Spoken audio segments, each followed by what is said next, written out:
All right, we are back with another episode of the Wrestling Roundtable podcast. As we record this, we're 3 weeks away from SummerSlam, first two night SummerSlam, and honestly, the first two night SummerSlam is looking phenomenal right now. Um, but we're in a busy time of year, and we got plenty of stuff to talk about. I'm Ryan Hall. Dominique LaRue was always joining us, and Dom, I think we need to dive right in because last week we talked a lot about just what the Seth Rollins injury possibly means for what they're going to be doing with SummerSlam.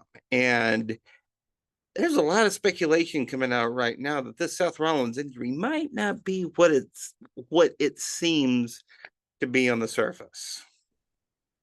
Yeah. Um, there's multiple reports of a fib going on or something along the line of they knew that he had an injury and then they're playing it close to the card of like they knew about the injury, but they want to make it seem more severe than what it actually is, just to I guess pull a wool over our eyes and just make us think that he's gonna be out like close to next year. And I am confused on the fact of why would you even do that when, us wrestling fans, we're not incompetent.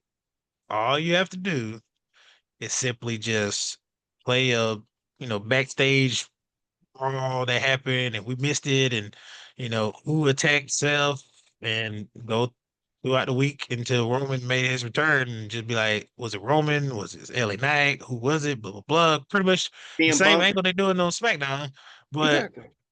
it's like, and my guess on SmackDown is Tama Tonga, but we'll get to that. But with Seth Rollins, I mean, like obviously we know he has knee injuries. We talked about it last episode, Yeah, and number one thing that WWE besides entertaining us as fans and giving us what sometimes what we want or just basically what they think we want is taking care of the performers, looking out for their best interests. And my thing is like, if you knew about the injury, why would you even schedule a match between him and LA Knight? Have it broadcast, oh, the fight is at Saturday Night Main Event, blah blah blah. And then Seth goes in there, and yes, he said this on somebody's pod on NFL Network or whatever. But he said, he done the move a million times, came down wrong, blah, blah, blah. But if you already had an injury and you're doing that move anyway, if you come out wrong again, you probably could have tore something or dislocated something. So absolutely. Yeah, absolutely could have. And I use the example of Ronald Acuna. I think it was in our last episode of when he tore up his knee during the 2021 season. Um, it was well known that like he had kind of an imbalance, and that early in the 2024 season he tore the other ACL in his the ACL in his other knee. yeah, So you're going to be imbalanced, but I don't doubt that there is an injury. Like I've said all along, he was probably beat up. He probably needed some time off. He probably needed to get off of his knee for a while. But I'm like, I'm with you. Why would they have the match at Saturday night's main event? Why would they even go through with the match? Why would they even have him get physical during the build up for the match? I mean, yes, money, obviously, um, but you could do an angle where he gets beat down in the locker room, where he gets beat down out in the parking lot coming to the ring, but nobody knows what was coming. That's what has launched, honestly, Naomi to the stratosphere that she's at right now with the way that they played that. perfectly played, by the way. Um, yeah, no, oh God, she's killing that right now. But my point is that you had ways of doing this. You had ways of writing him off and wrestling fans in 2025 are not stupid. If this was 1989 and the Macho Man came down and was holding his knee, they would have sold it like he had been shot, you know? Like he tore every ligament in his knee, and somehow he's still walking. Exactly. Exactly. They would have had him carried off in a stretcher. They would have had him, selling the angle in the airport by rolling him around in a wheelchair or something like that. But Sometimes when they see Stone Cold get hit by a car, going in the river, or just car blowed up, and somehow he comes back a week after next or whatever. He takes a week off or whatever, right. and then he comes with a Bertrand or a freaking Zamboni or whatever the case may be, and unleashing HEW hockey sticks all over Vince McMahon on the ring.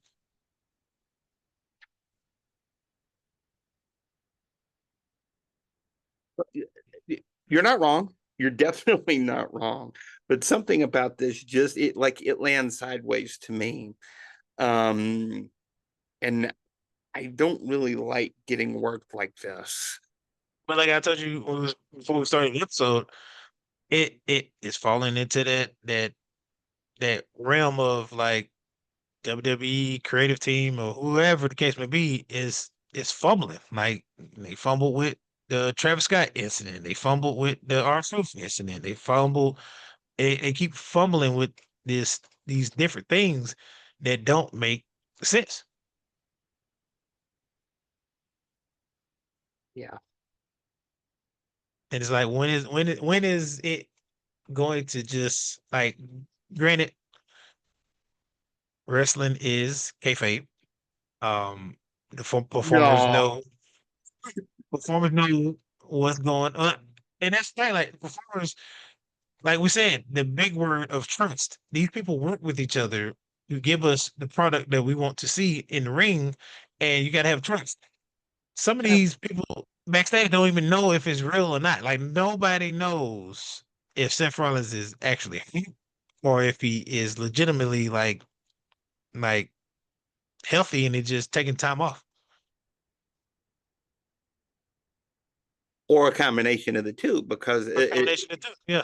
yeah, I mean, and it's like I said, I feel like there's probably something legitimate because he's not I mean, I won't say he's an old man in this game, but he's been around this game for a long time and has been A month working at ago, a long, long time.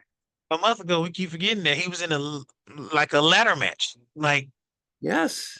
nothing goes right in a ladder match. I mean, obviously some stuff do, but like your body is going to from hitting a ladder, falling from high above.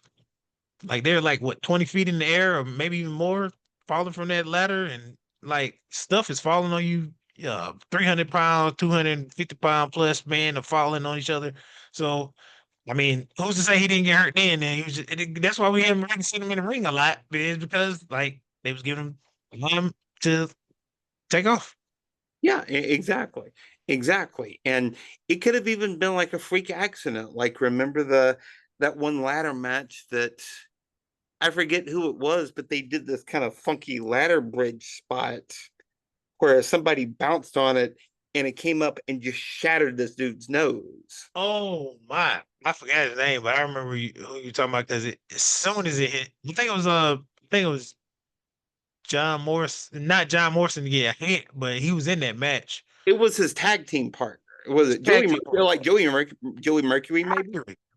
Yeah, I Yeah. think it was Mercury. He got kicked in the face, and then instantly, like, just blood started trickling out of his face.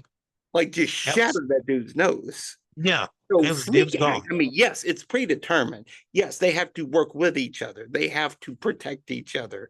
Even though there is well known real life heat between CM Punk and Seth Rollins, when you get in the Yeah, ring, you got to be professional. You got to protect each other. yeah, they ain't finna take away the bag for neither one of them. They know I they're gonna mean, get paid. Even though I they mean, if you make want to, if you want to swing on them in the locker room, knock yourself out. But you don't do that when you're in front of 20,000 people in the ring, in the stadium, and millions of people watching on television. Yeah, if you want to throw some sledgehammers at each other outside of the ring, like at one another's house too. But once you're in the building and all this other stuff, we finna be professionals. We got to make money. So Gotta be. I mean, Yeah, how many coworkers out there in the world everybody dislike? And I mean, obviously you got to work with this person, but you know, outside the clock, I mean, all bets are off. So absolutely. Absolutely. Well, what do you think is going to happen with the Seth Rollins situation? Like, what do you think realistically? Because, in my opinion, I feel like you've got to, like, I still think it could end with a cash in at SummerSlam, but is it too soon? Like, if you had started this angle maybe in May, I'd say maybe it's not too soon, but he didn't get hell, he didn't get the briefcase until June. But my point is right. that I don't think you have enough time to really sell the angle of, hey, he's hurt, he's hurt. Oh my God, it's Seth Rollins coming in, coming in through the crowd and taking out CM Punk to win the title. Or Okay. Gunther for that matter. With everything that is happening and falling into place, um, last Friday night kind of shifted for me. You remember the contract signing between Cody and John Cena? I A do. lot of thing, a lot of things that happened kind of put me in the realm of obviously we getting John Cena versus Cody night two. We're getting that world title match night one. Night two is going to be night two of WrestleMania all over again last year. But this time around, instead of John turning heel, we're going to get Cody turning heel, like full blown heel. Like, But full blown yeah. heel in the sense of we as adults think he's heel, but kids don't think he's heel. Because if you notice Cody, and I wish I would have screenshotted the text I sent you guys in the group of who pointed it out. But if you notice, when he came out to the contract signing, he had glasses on, right? Who's the gentleman that wears glasses when he comes out to the ring nowadays with a smile on his face and all cheerful and look like he's, got that $1 million smile?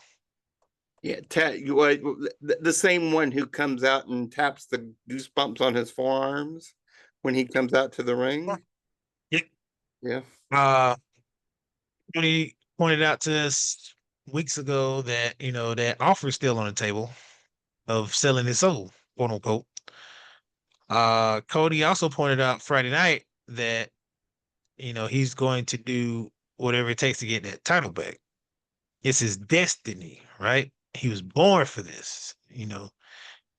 This is what he is. He was telling us about how, he left and he had to fight for everything he got and blah blah blah. And now The Rock in politics came for his spot, right?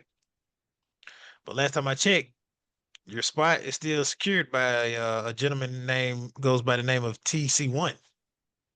So, and SummerSlam is always the pivotal PLE that kind of shifts everything to not necessarily start the road to WrestleMania, but it is definitely a exit that you need to take to get to the road to WrestleMania. So I think now this is just my early prediction. This is way early. I could be off, but I do see a grand shift between Raw and SmackDown. Obviously, with Roman Reigns shifting to Raw, it shifts a lot. But I see us going to SummerSlam. No, excuse me. I see us going into Survivor Series in San Diego, and I don't know the teams just yet, but I feel like it's going to be Team Cody versus Team Roman. Because if you think of the dynamics that's playing out now, Cody turns heel, right? That means he sides with The Rock. That means he gets that title back. The title that Roman lost. Um, the High Chief sides with Cody, but Roman is the tribal chief. Now that creates a dynamic between them two of a power shift, a power like struggle. If that makes any sense. And, and it totally does. It totally does because that whole segment between Cena and Cody Rhodes, the subtext on so much of what they were talking about. I didn't get a chance to watch a lot of SmackDown, but I definitely watched that segment.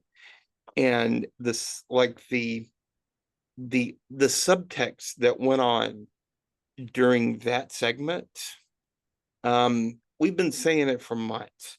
Cody needs to turn heel. Cody definitely needs to turn heel.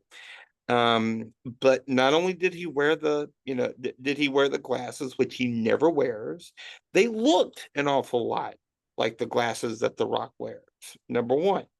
And number two, did you notice that he appeared to have been wearing the same watch that he appeared to have been wearing Rolex. that same Rolex that they gave him, Mm. after Mania 40. I did. I remember he wore it, and he forced John Cena's hand on that contract. Some people could say that's, oh, he was just doing it, because, John was trying to weasel his way out of the match. But I mean, you attack a man from behind, you, turn the table on him with the belt, obviously, but you use the belt, something that you didn't do before. But you said you'll do anything it takes to get that belt back. Mm-hmm. Anything. Last time I checked, anybody said that, that was the dirtiest player in the game. One of the GOATs, Ric Flair, one of the baddest heels of all time. So, and like you Woo. said, like my brother Ryan here said, you come out here dressed in these $5,000 suits with the watch hanging out with the chain, and you holding the belt sideways, and you just like kissing out to the world and all this other stuff. It's a cocky persona to me. Perfectly coiffed hair every time he walks out to that ring. With crossed hair, and you know when he's going to fight, and you know when he's not going to fight, and even in his $5,000 suit, if he fights, that man is never taking that top off. He's leaving the street right off. He's not taking it off. Or if he comes out in the track pants and the Oh, the it's cutoff definitely a hoodie, fight. He's he's fighting. definitely fighting. Yeah, he's not. There's no discussion. There's no promos. There's straight swings, fisticuffs. So Yeah, no, there's definitely some subtext going on there. And I don't think, like, the irony is also not lost on me. That match is now a street fight, no disqualification. and it's kind of funny that it's a street fight when he's literally one of the stars in a movie that is called Street Fighter. Like I did that there. Yeah. Okay, it's gonna take a second for me to wrap my head around that one. And with everything shifting, all right. Roman is doing Raw. The I was obviously the Seth Roman thing is going around that world title now, and it's just it's funny how now don't get me wrong, the undisputed title is the title of the whole show, the brand, both Raw and SmackDown, but like we said before in previous episodes, the belt don't make the man. It really takes the man to make the belt.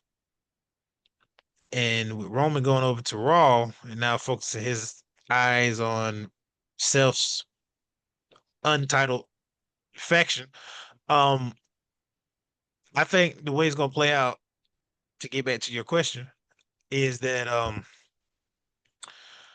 I believe Seth comes out. He tries to cash that briefcase in. Mind you, you know how they like to always throw out the percentage, right? The women's are 100%. no matter what. Yes, they are. The man is it's roughly around like 70%, I think. I see I see Seth Rollins going 1-1 in cash-ins, and I see Roman costing him that cash in, and then that kicks off all the way to either possibly Survivor Series, or could we go? Because I feel like Seth keeps talking about power. He keeps talking about, this, that, and the third.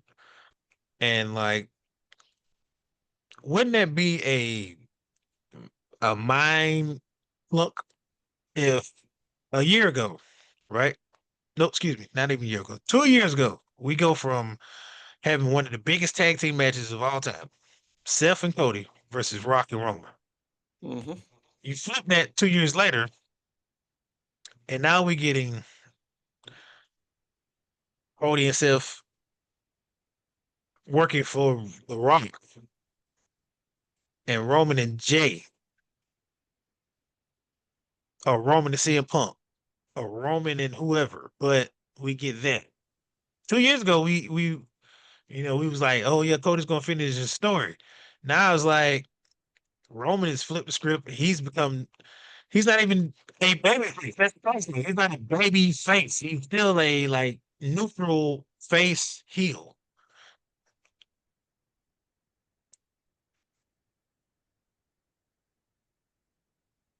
You got a really solid point there, and I think that the news that has just broken, before we recorded this, was that with Naomi winning Uh, winning the championship World on Championship. Raw, Yeah. that's going to bring Jimmy Uso back to Raw, reunite with his brother, teaming up with Roman Reigns again, going up to doing the OG bloodline against Seth, Bronson Reed, and Braun Breaker. Yep. But then, I mean, think about it. With the Usos back, they get the titles off of Judgment Day. That puts the Hall of Fame legitimate tag team on those belts to pick that belt back up out of obscurity. And now, I mean, look at I mean, I'm just sitting here thinking about it now. Look at all the, like we like to say, meat on the bone, far as like competition wise for the world title. Like everybody and their mama was going after the undisputed title where Roman had it. Now you shift gears. John Cena has it. Yeah, you have a couple. It's a nostalgia run of him finishing stories with other guys, and then like Cody wins it. The competition is kind of stale a little bit. But with Gunther, and now you got Roman, you got CM Punk, you got Seth, you got Ron Breaker, you got all these guys. Like they're going to need a draft. You got to have one. Well, they're definitely in dire need of one to shift the pieces around, try to get it back level because it looks like Raw is starting to be the show again. And it desperately needs to be, because going in to going into the fall, Monday Night Raw usually takes a dip. Yeah. Well, football, basketball, Yeah, with baseball, going up against Monday Night Football every week. right? And it's on Netflix, so now people can't just turn to like the channel and watch it. They got to literally go on an app and watch it Right. versus like hidden return going back and forth between ESPN and then USA Network. So, Exactly. Exactly. Yeah. You got to shake it up, because and how many times I told you guys, I said, why in the world we got Monday Night Raw on Netflix, and the people that's on the freaking screen is Lemon, Cody, and Bianca. Roman hadn't showed up on Raw since the debut. Well, probably another episode when he got speared by Braun Breaker. But other than that, we ain't seen Roman on Raw. Right. And you literally has this man on the loader screen every single time before you hit Raw. Bianca, obviously, I'm sure she's working her way over to SmackDown, but eventually we may get her. But as far as Cody, I mean, Raw got what they wanted. The Raw got Roman. So Exactly. Yeah, no, they need that star power. They they definitely needed it. need star They power. definitely needed it. Yeah, Jay could only yeet so much. exactly. Exactly. Speaking of star power, speaking of the megastar, Right. what do we got to do with LA Knight, man? What do we got to do with LA Knight? Because there's a lot of speculation out there that he's not even going to be on SummerSlam, which to me is a crime because that boy, no matter what they do with him, no matter how they book him, no matter what kind of nonsense they throw his way, he's still one of the most over guys on the whole roster. Every time that music hits, the crowd loses their minds. Yeah, I don't know what they I never in a million years would have thought that one of the guys that is the most over on some of these superstars. I mean, the man is literally on Slim Jims. The man is literally doing, commercials and all this other stuff, and people are definitely buying the shirts and saying yeah and all this. And he doesn't even have a program for SummerSlam. He had one, obviously, with Seth, but now you take him out of that, and it makes him bad. He's on SmackDown. This is what was throwing me off. He was on SmackDown. Seth was on Raw. So why those two are conflicting with each other? And now he don't have, I mean, any direction at all. But my only thing is now if you take Big Jim off of Raw and move him, I mean, or SmackDown moving to Raw, then obviously that leaves LA Knight to move in and team with Jacob Fatu. But We it's was like just he don't we, have we any. was just in a program with. I mean, well, like he was just in the program with that because of the U.S. title, and then my thing is, I mean, LA Knight, I get it, with the U.S. title, but the man need to move on from that. Like, we've had him with the title. Let's get him with the IC title. Let's get him with I guess, some tag team titles. I don't know. I mean, Take that. Somebody needs to take that belt off of Dom Mysterio. Jesus Christ, man! Like, put this man in the world title match. I mean, geez, it's like, Ooh. why is this dude so over and you still got him playing in the mid card? Like, what is going on? You bring up such a great point. What is one of the most prestigious endorsements in WWE history? Slim Jim. Some That shit. was the Macho Man. That was his thing. Absolutely. Sting was doing Slim Jims. Thing at WCW, but still, I mean, Yes, WCW. But one of the most prestigious endorsements in WWE. And who did you have it on? Who did you have it on there? Jey Uso and L.A. Knight. And you're not going to have L.A. Knight on SummerSlam, one of the big SummerSlam. shows of the whole year. And Make it's it make it two make sense. nights. It's 2 nights. They got to do something with him. They got to. They got to slide him in there somehow. I mean, don't put him in no battle royal. Don't put him in no darn tag match or whatever.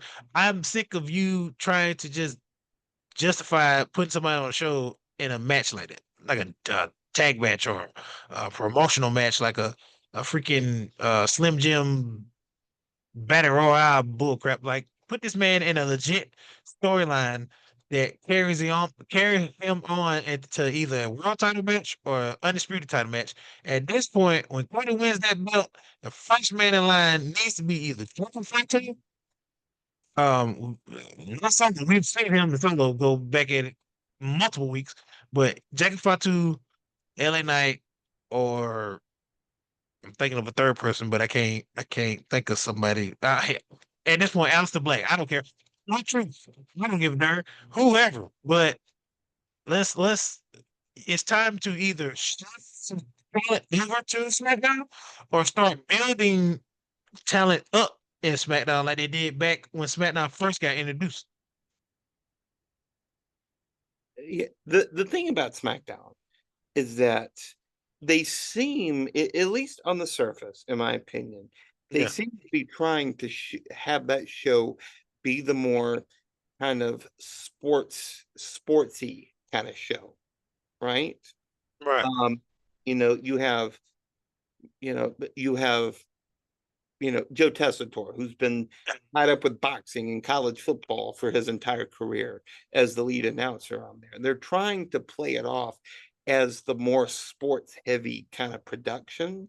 But at the same time, you need stars, you need people, you need that kind of energy. Like Carmelo Hayes, what are they doing with him? They got Trick Williams over on TNA for crying out loud. I mean, And they moved SmackDown to 2 hours again. I know. So like, yeah, I mean, if you're trying to be sportsy, you gotta.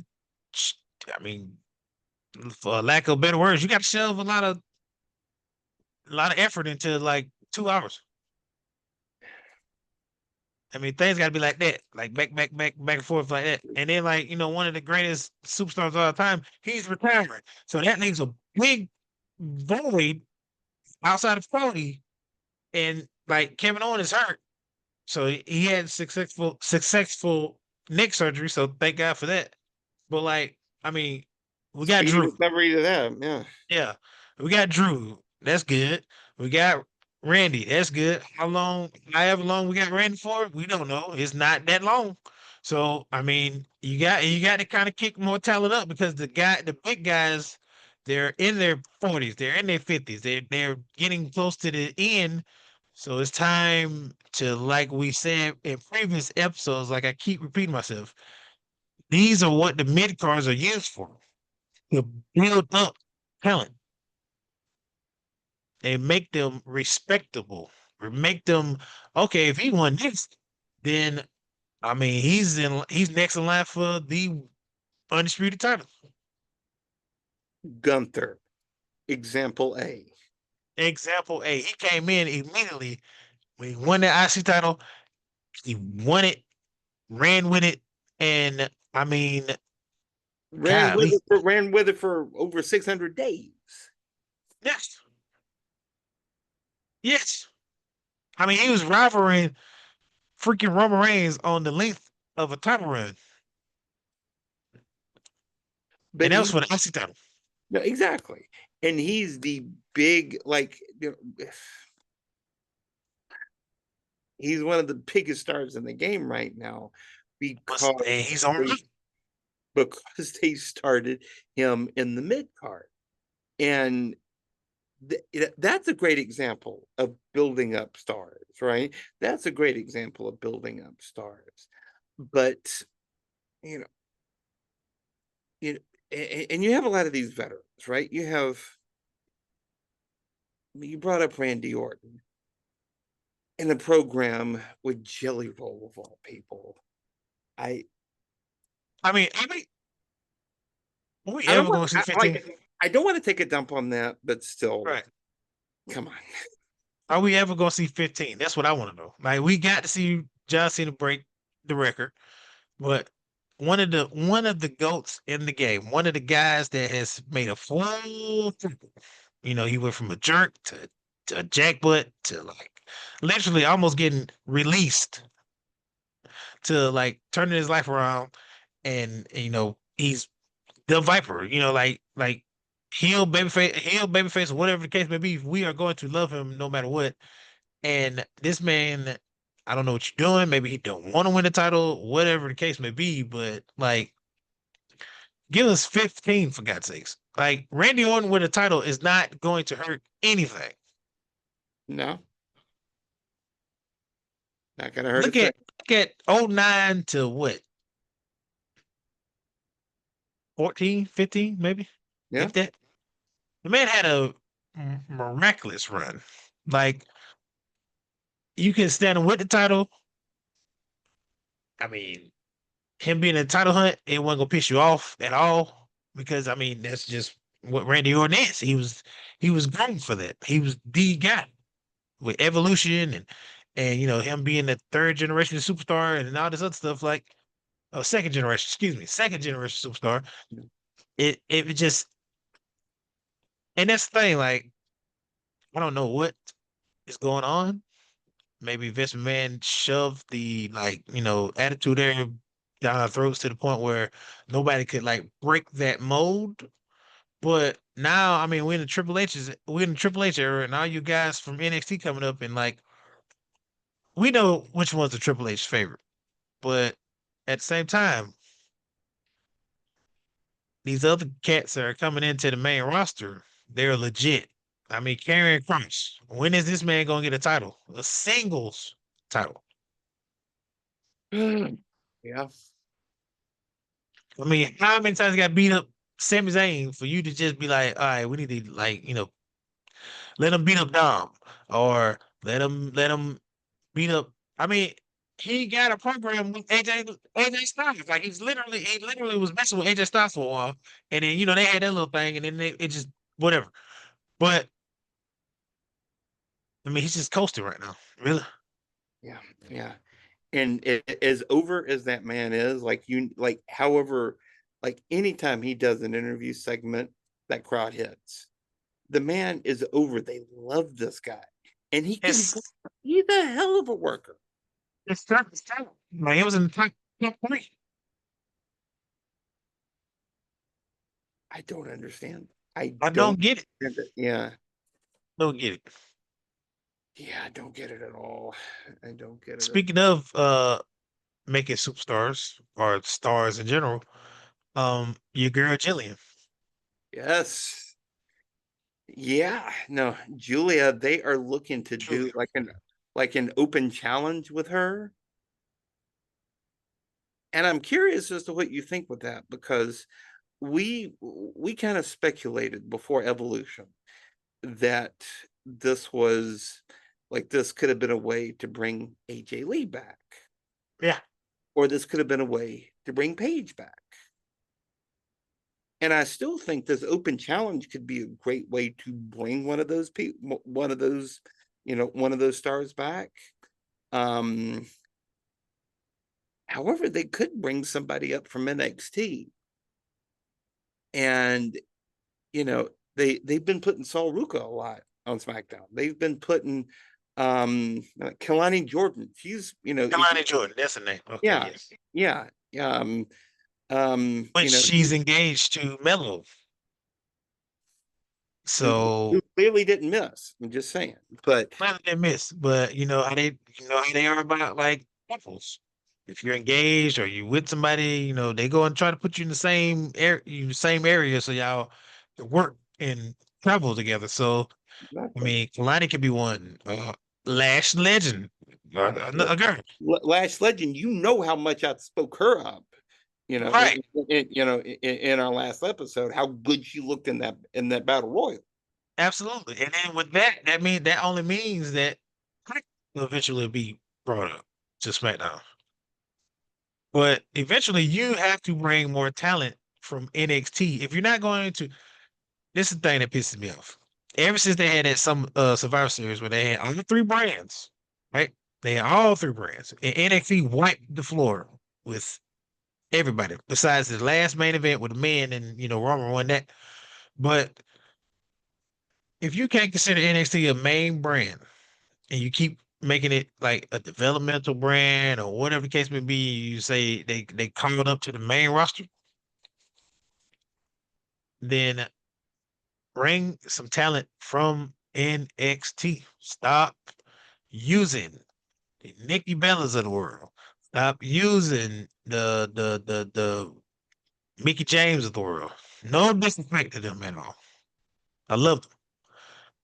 But we got talent in NXT that needs to be showcased on the main roster. Look at how fast Top Two. We love and name your girl, and then Stephanie Vicari. Like, look how they just came up and got a rocket strapped to their backs and just boom. Another big star that came from NXT, Rhea Ripley. Thank you.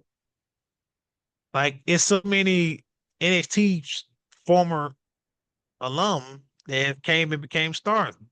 Bailey's, Simon, you know, But n- let's not forget about Tony Storm now. Tony Storm. Let's not forget about Monet, formerly known as Fashion Week. Like, the list goes on. Becky Lynch. So, like, what are we doing? I mean, granted, maybe Paige has something medically that she's taking the time and she Right, needs all the time in the world. right, AJ Lee, she has all the time in the world. If she wants to wrestle, she can. She does it. She don't need to. I mean, she paved the way. right. But if you don't go that route, at least with this open challenge, bring up those names we named from NXT. At least. Or, I mean, I hate to say it, we're probably gonna get the same two that we've been getting that had the belt before. Chelsea Green, no disrespect to her because Chelsea Green is Chelsea Green. Love Chelsea Green. She's funny.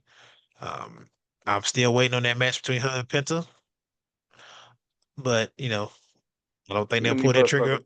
on Yeah, WWE. don't hold your breath on that one. But we get Zelina. No disrespect to Zelina. I'm so happy she won that belt. Like, thank you for letting her win a belt. She's talented. She's got charisma, but we have to continue this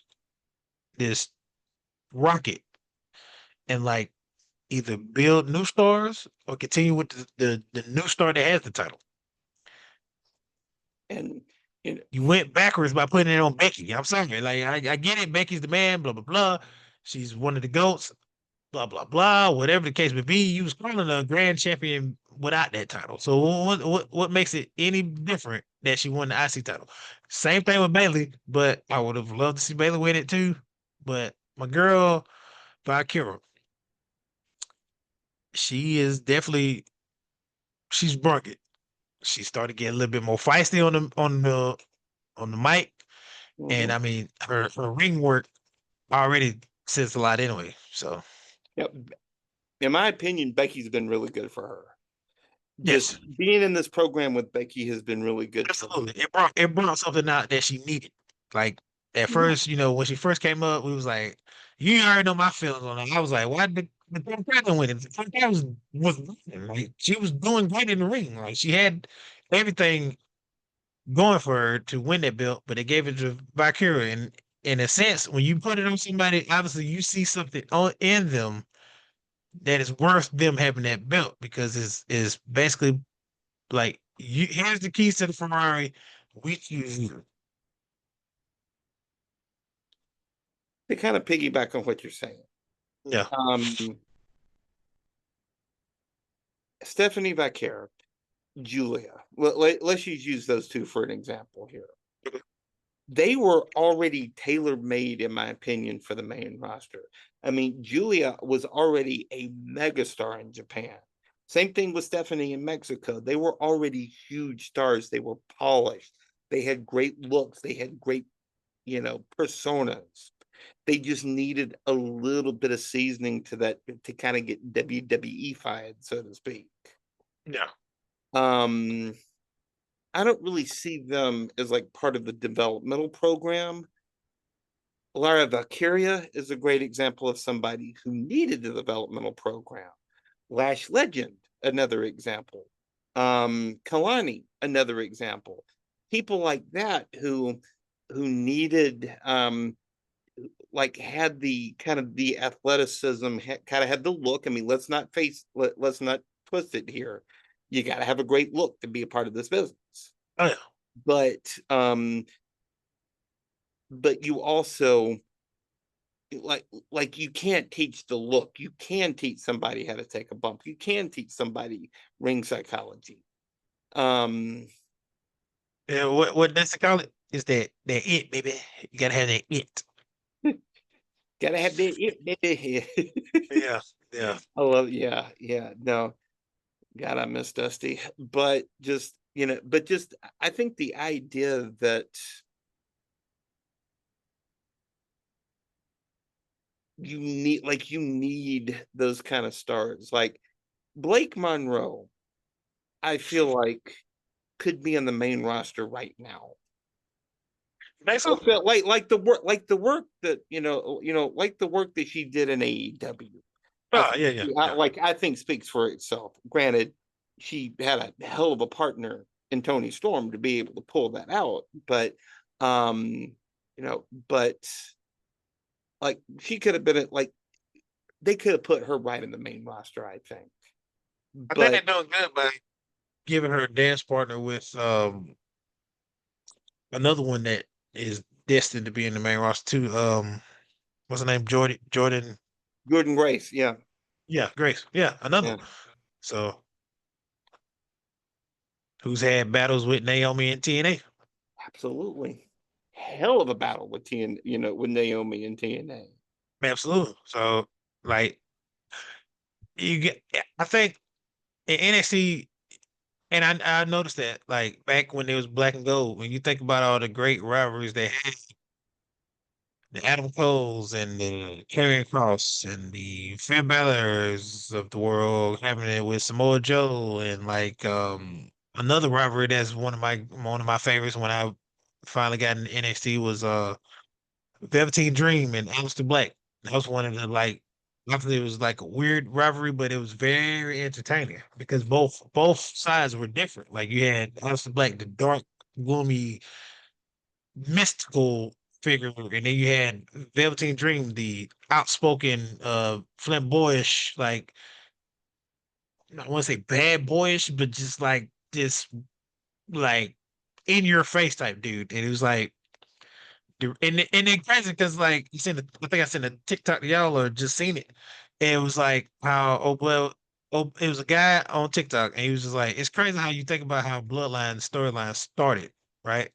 With Kevin Owens, and all he said was a joke about coffee, and it spiraled after that. Like you got Jake crashing out, and then you got Roman, getting word of what he said, and it start that, and then it goes on to so forth. So be it, you get Sammy involved in it, and then Sammy and him, and like what's the dynamic between the best friends? Are they best friends still, or this that like so to think about all the rivalries in NXT, you got to have a good dance partner to, I guess, pull the eyes of the guys in the main roster to see your work and be like, okay, I can see y'all up here with the big dogs. Yeah. Because I mean, they ain't finna just pull some random guy and just be like, you know, you think he's ready for the main roster? No. I mean, look at Melo. His rivalry with anybody in NXT, with the Braun Breakers, the Trick Williams, the like everybody. He was calling himself him. I'm him. And I've seen a lot of his stuff in NXT. And it was good. I see why they got him in the main roster. But Totally. now, since he's been in the main roster, you have him work with the Miz. You have him do this Andre the Giant battle royal. You have him do like this stuff, and it's just like, okay, when y'all gonna stop? When y'all gonna take the baby wheels off of him and really let him loose? Awesome theory. I mean, Austin Theory is another one. Yes. right. How big that dude was, and like they just kind of like getting him like kind of sacking him with the old man was a Yeah. problem to begin with. Vince McMahon screwed in it. Oh, totally. Not the first thing he screwed up, not the last thing he did, but yeah, The one on the way out, he had to make sure he had to get that on the way out, yeah, basically. just like twisting the knife in that dude's back. Come on. Yeah. Side note, Velveteen Dream, if that dude hadn't have been that creep that he was, he could have been a huge star. I mean, like, I don't, like, it wasn't. I guess some of the stuff wasn't true, but at the same time, like stuff that happens to you like that, it's hard to like make a comeback off of something Yeah, like that. yeah, no, So yeah, like you said, he was, and then the way he was doing it in NXT, like he was basically breaking the fourth wall, like, hey, old man, look at me, like I should be the next star. He had it literally on his pants. He had a Seth on his pants. It was like, I'm you, or stuff like that. Like I like that. I like that attitude. Like, I am a star. And it was crazy. Like some of his interests was crazy. Like I remember one, I think it was in New York when he came out in a on a little stage thing that was getting carried to the ring or whatever. He was doing his little, like that. I was like, this dude is really like, you could see him being up. He was like a black gold dust, basically. He was purple dust to me. he, he was like the love child of Gold Dust and Rick Rude. That is perfect. That is a perfect analogy of that. The Again, pompous, brass, like weird dude, but his in-ring work was phenomenal. dude, absolutely. But he, again, you know, the allegations, we can't The speak on allegation stuff is just the allegations, but you can't be getting involved with stuff like that in 20. You can't get involved with stuff like that in in general, but general, but just definitely in nowadays, yeah. 2025. Yeah.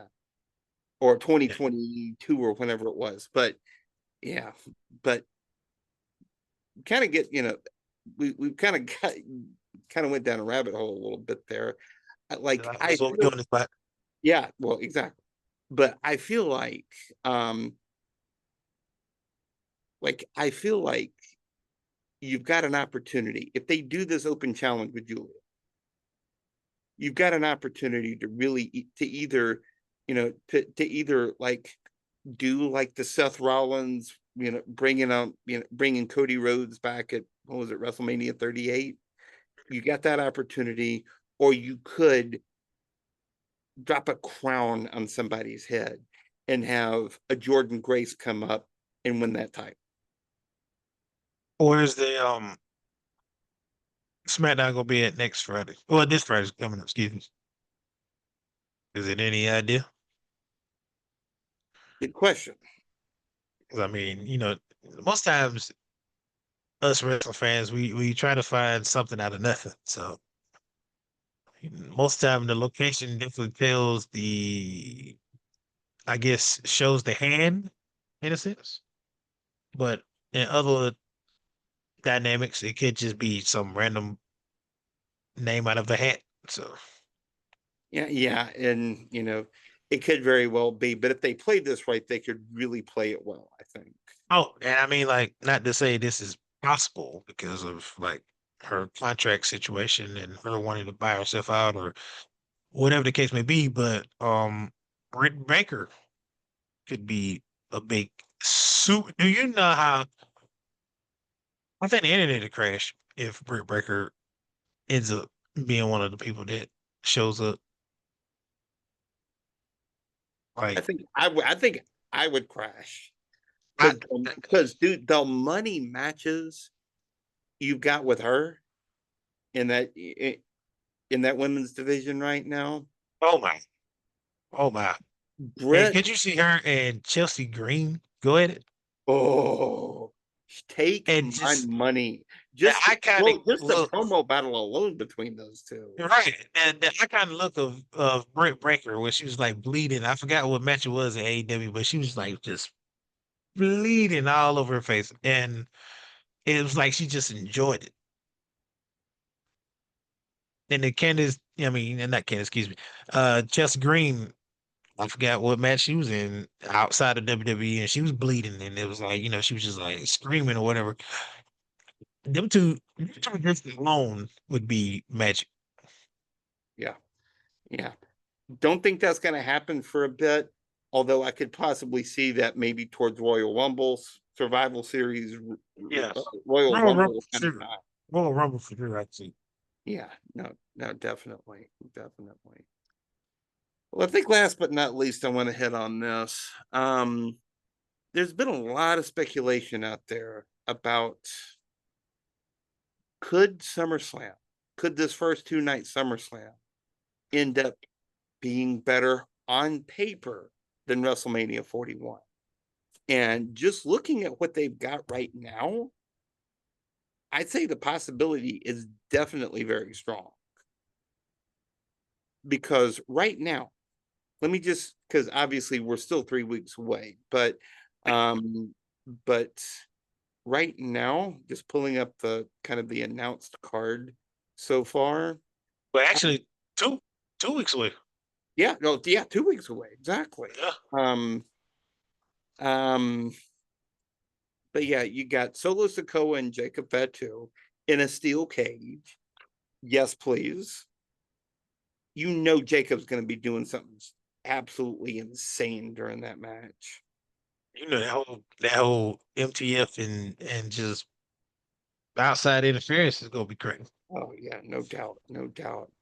Raquel and Roxanne against Charlotte Flair and Alexa Bliss. Was it Friends of Coincidence or something? What they call themselves? Yeah, I think. Allies of Coincidence and I yeah, of course. yeah. Yeah, yeah. AOC, like using the initialism AOC is not lost on me, by the way. Right. But yeah, that's I feel like Charlotte and Alexa, that's that's a singles feud just waiting to happen right there.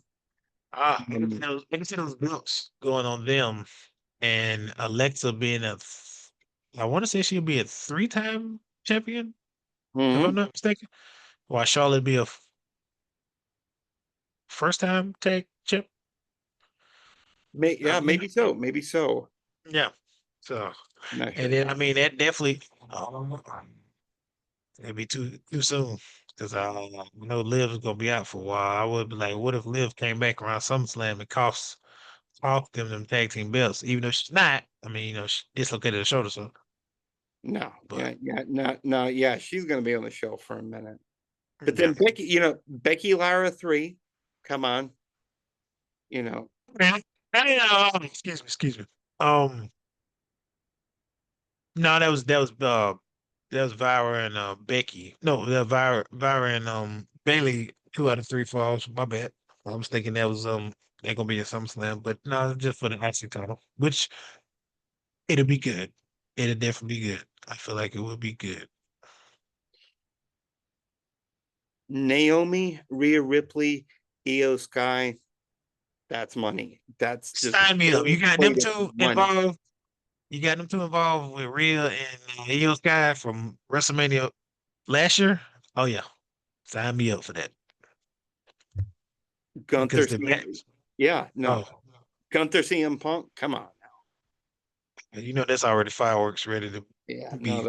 that's that's going to be absolute fireworks. And even, yeah, it's silly that Jelly Roll is going to be in a match, but Randy Orton and Jelly Roll against Drew McIntyre and Logan Paul, I think could be fun. I mean, Yeah, yeah, yeah. I don't think Jelly Roll is going to make anybody mistaken for prime Ricky Steamboat here, but still, I'm looking forward to it because of the fact that I seen reports that Jalen Rowe has been working with not only Jacob Fatu, but he's been working with Jacob Fatu, Kevin Owens, um, I think Michelle McCool, Michelle, yeah, and uh one more person. But just for him to be working out with those people, he's taking it very serious, obviously. he is. And I I give Jalen Rowe props. I'm ready to see what he does. He Yeah. could be the third celebrity in recent years we've seen to show us something that we would have never thought. I knew I knew Logan Paul was athletic, but I didn't know he was athletic to the moon. Uh I thought Bad Bunny was gonna be a joke, but he definitely showed out. So I mean, who's to say Jelly Roll won't knock me off my feet? So Could have been the fourth, but Travis Scott decided he didn't want to take this seriously. well, maybe you know. Yeah. And I think we can both say thank God for that. Thank God he's done with WWE. Yeah. Um, Tiffany Stratton, Jade Cargill. That is definitely a power versus finesse Exactly. match. Exactly. That has low key potential to be the, to be match of the night. I mean, if Tiffany and Jade have the chemistry that I think they can have, look out.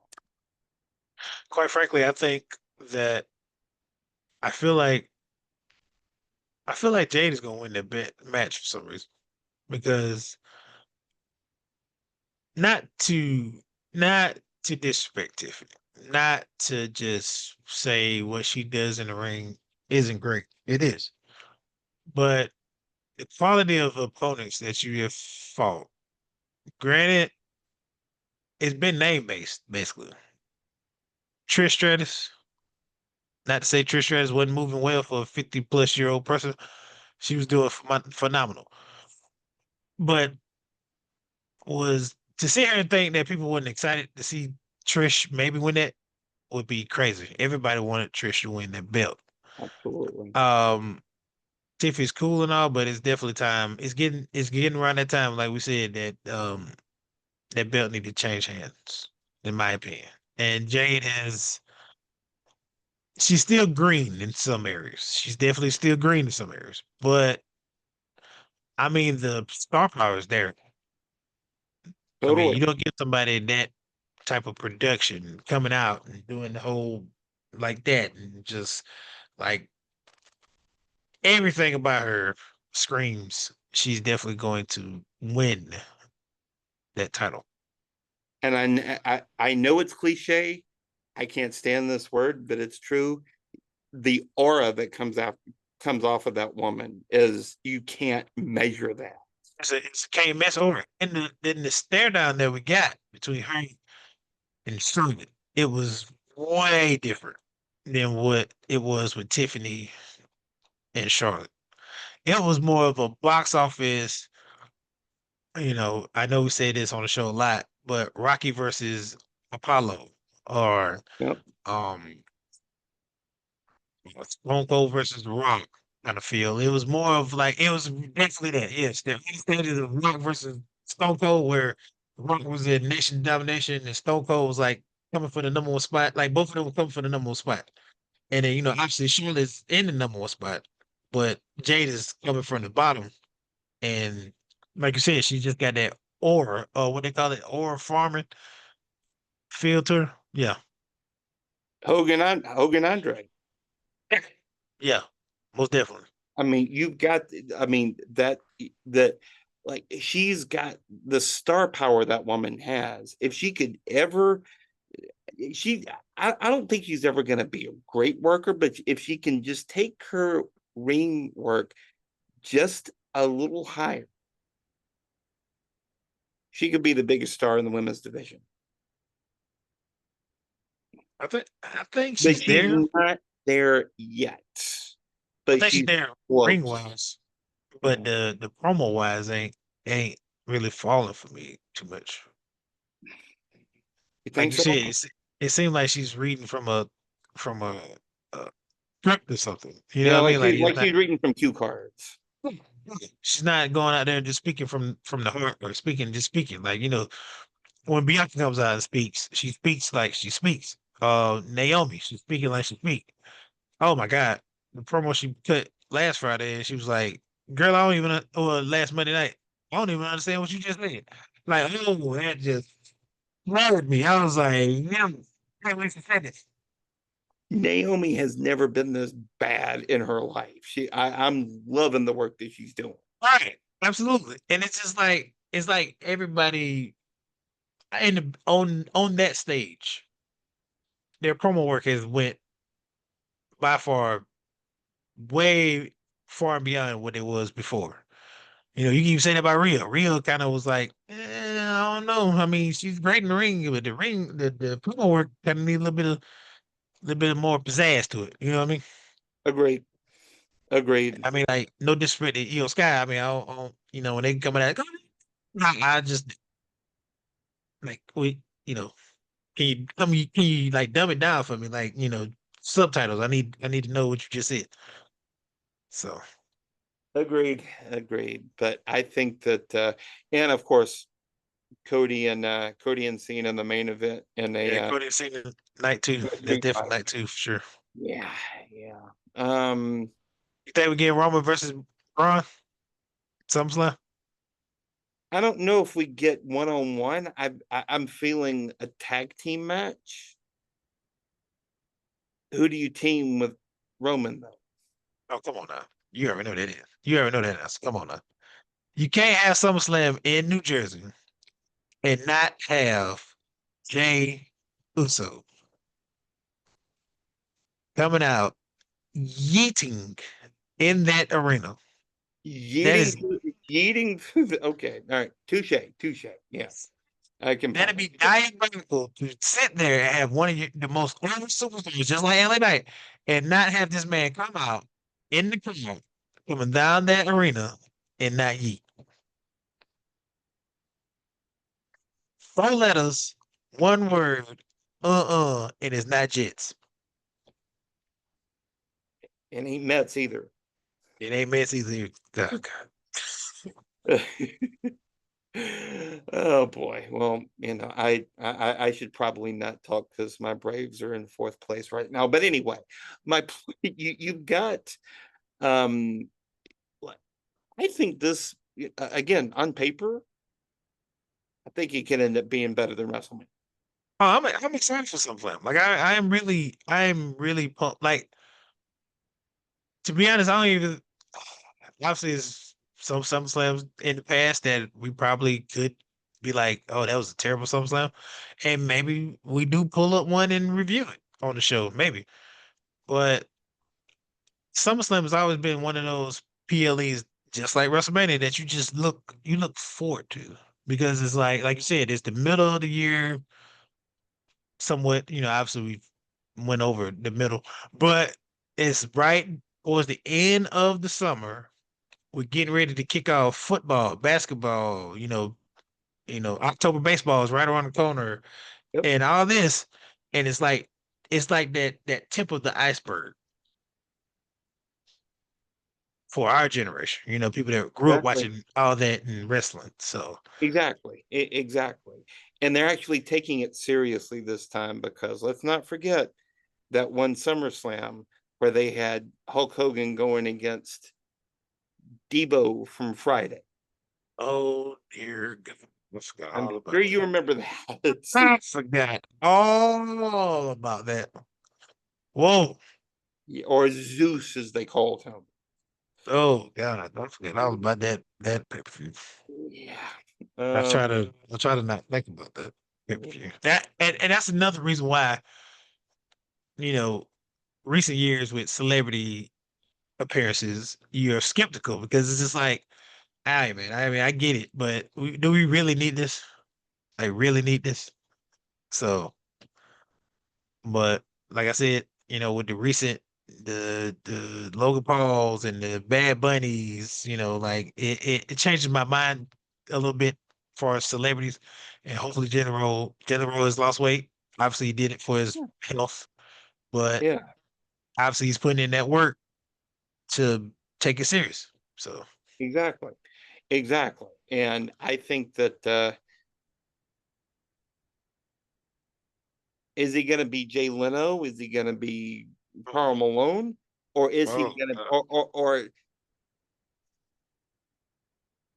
I don't know. I don't even want to finish that sentence because I don't want to take a dump on this guy right now. Karl Malone and Dennis Rodman, that was DDP, yeah. Oh God. All right. So oh my God. You talking oh yeah, nah, nah. yeah, it was yeah, wasn't it DDP and wasn't it DDP and Jay Leno against Hollywood Hogan and Karl Malone? It Not was. and not Karl Malone, but Dennis Rodman. Dennis Rodman, yes. It was yes. DDP and Karl Malone versus Hulk Hogan and Dennis Rodman. But Jay Leno did fight he was in the match. Wasn't it WWE? Yeah, no, it was WWE. Jay Leno was with somebody, and it was like, what is Jay Leno even doing in the ring? Like it was one of those like Travis Scott. You have no business being in that ring. Like Yeah. absolutely not. Yeah. I mean, again, for every Bad Bunny, for every Floyd Mayweather, for every Logan Paul, there's Travis Scott. Yeah. For There's every one to for every three, we always gonna get like four terrible matches with exactly, celebrities. exactly. I mean, Jackass with Sami Zayn, like Johnny Knoxville. That was fun as hell. That was fun. It was fun, but that could have been like a absolute. Not saying it was career killer for Sammy, but to turn that around and put him in the bloodline, you would have never put his name in the segment like the year before, being in the bloodline segment. I mean, not only are you killing his heat, you're just dipping him in water and just killing all momentum that you've got. Yeah, If that match goes south.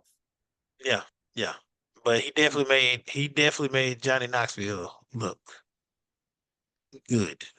Yeah, yeah. I mean, But yeah. I mean, at least we're not talking about Lawrence Taylor main eventing a WrestleMania here. I mean, yeah, it's an attraction match, and it is, let it is, it is. You know, and let's not forget Muhammad Ali was doing this stuff in the 70s.